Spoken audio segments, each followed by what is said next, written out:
और विपक्ष जो आपके पार्टी हैं नीतीश कुमार जी का कहना है कि 2025 में 225 सीट लाएंगे और आरजेडी को यहाँ से पूरी तरह समाप्त कर देंगे। क्या कहना चाहेंगे आप? आरजेडी और लालू जी सबके दिलों में है, बस कुरेदना बाकी है। वो 2025 का रिजल्ट बताएगा कि किसकी सत्ता रहती है और किसकी सत्ता आती है। एकदम सबने दिल और दिमाग बना लिया है कि तेजस्वी जी को मुख्यमंत्री बिहार में बनाएंगे, तो 2025 का एकदम फंडा क्लियर है। मुख्यमंत्री बिहार का अगला बनेगा तो वो तेजस्वी यादव ही बनेंगे। लोग का कहना है कि नीतीश कुमार नौकरी देते हैं तो तेजस्वी यादव ढोल पीटते हैं कि नौकरी हमने दिया है, जातीय जनगणना हमने कराया है। सरासर गलत है, उनकी मनगढ़ंत बातें हैं। सारा कुछ दबाव देके हम बड़ी पार्टी थे महागठबंधन में, हम सरकार मुख्यमंत्री वो थे, लेकिन काम हमने कराया। जातीय जनगणना भी हमने कराई और नौकरियां जो देने का वादा किया था 2020 में तेजस्वी जी ने, वो जैसे ही सत्ता में आते हैं सबसे पहले उन्होंने कहा कि जितना हो सके अपने क्षमता से बढ़ के उन्होंने नौकरियों को लोगों के बीच में दिया, और जिससे जनता जानती भी, स्पष्ट तरीके से जानती कि तेजस्वी जी की देन है। इससे पहले नीतीश जी एनडीए के साथ थे, तभी भी नौकरी नहीं दिए, अभी भी एनडीए के साथ है, फिर भी नौकरी नहीं दे रहे हैं, जबकि सारा चीज बना हुआ है, बस नौकरियां देनी है, पर वो सब काम नहीं कर रहे हैं नीतीश जी। 22 नवंबर को आपके पार्टी द्वारा कहा जा रहा है कि बहुत बड़ा आंदोलन होने वाला है।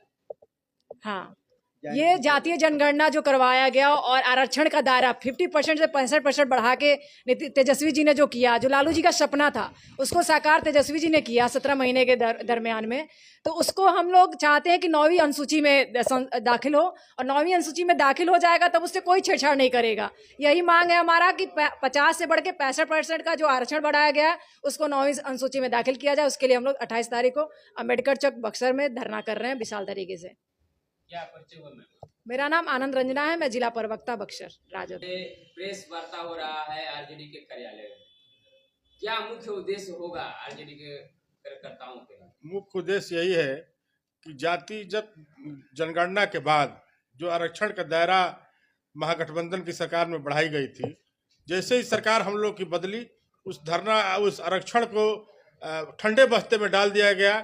और जो भाजपा की जो सम्मिलित इस सरकार में है, भाजपा के लोग नहीं चाहते हैं कि 65% आरक्षण गरीब, पिछड़ों और दलितों को मिले। इसी के लिए हम लोग 28 तारीख को बड़े पैमाने पर अंबेडकर जी के मूर्ति के समक्ष धरना देने का काम कर रहे हैं। कहा जा रहा है यदि विपक्षी हमेशा सवाल उठाते रहते हैं। नीतीश जी आज कई सालों से मुख्यमंत्री हैं, लेकिन जनता त्राहिमाम है, अपराध से लेकर और महंगाई से लेकर। आप देख रहे हैं कि आए दिन बढ़ती जा रही है अपराध, और इनका जो शासन प्रशासन है वह जाम और ये बालू वसूली में और दारू वसूली में लगी हुई है, और जनता त्राहिमाम है, किसान त्राहिमाम है। धान 15 नवंबर से खरीद होने की है, किस सेंटर पर धान खरीदा गया अभी तक कोई किसान की जानकारी नहीं है। यही नीतीश जी की सरकार है, जनता त्राहिमाम है। कितने लोग आने की संभावना है आप लोग के आंदोलन में? बड़ी तादाद में गांव गंवई से लोग इस धरना में शामिल होंगे। करीब 5000 की संख्या में इस धरना में हम लोग शामिल होंगे जिला मुख्यालय पर। चलिए, क्या परिचय हुआ? विनोद यादव, राष्ट्रीय जनता दल, जिला प्रवक्ता।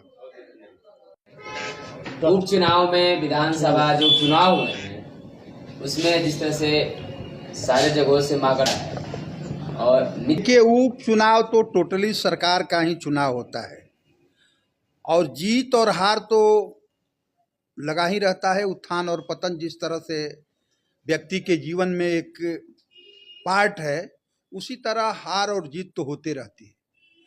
नीतीश कुमार जी 25 में जनता ने तय कर लिया है तेजस्वी को मुख्यमंत्री बनाने के लिए। इस मुगालमत में नहीं रहना चाहिए। बिहार के लोगों ने जनादेश दिया है, अभी भी बिहार में हम 1 नंबर की पार्टी हैं, और 25 में जब चुनाव होगा तो नीतीश कुमार जी और भारतीय जनता पार्टी के लोग आप देखेंगे तेजस्वी जी मुख्यमंत्री बनना तय है। नीतीश कुमार के नेता कहते हैं 2025 में 225 सीट लाएंगे नीतीश कुमार। अब उनकी जमानत बच जाए, हमको लगता है कि वही बहुत बड़ी बात होगी। एक बात और उन्होंने कहा कि परिवारवाद क्या है? हमारे परिवार में अगर हमारे 2 लड़के हैं या 4 लड़के हैं तो राजनीति नहीं करेंगे? पूरा बिहार के लोग राजनीति कर रहे हैं। वो कोई नौकरी पेशा वाले लोग हैं क्या? उन्होंने भी पूरी जवानी तेजस्वी जी हों या तेज प्रताप हों, अगर वो चाहते तो नौकरी भी कर सकते थे, लेकिन उन लोगों ने नौकरी नहीं किया, उन लोगों ने राजनीति को पसंद किया, उन लोगों ने जनता की सेवा को पसंद किया। इसलिए वो राजनीति में वो परिवारवाद नहीं आता। परिवारवाद की जो व्याख्या लोग कर रहे हैं वो गलत लोग हैं, उनको परिवारवाद की व्याख्या नहीं करनी चाहिए। लोगों ने कहा जगदानंद सिंह का बेटा लड़ रहा है, परिवारवाद है। यह परिवारवाद नहीं है। जगदानंद सिंह का बेटा चाहे सुधाकर सिंह हो या अजीत सिंह हो, अपनी पूरी जवानी जनता के लिए इन लोगों ने समर्पित किया है और राजनीति उसी का एक पार्ट है।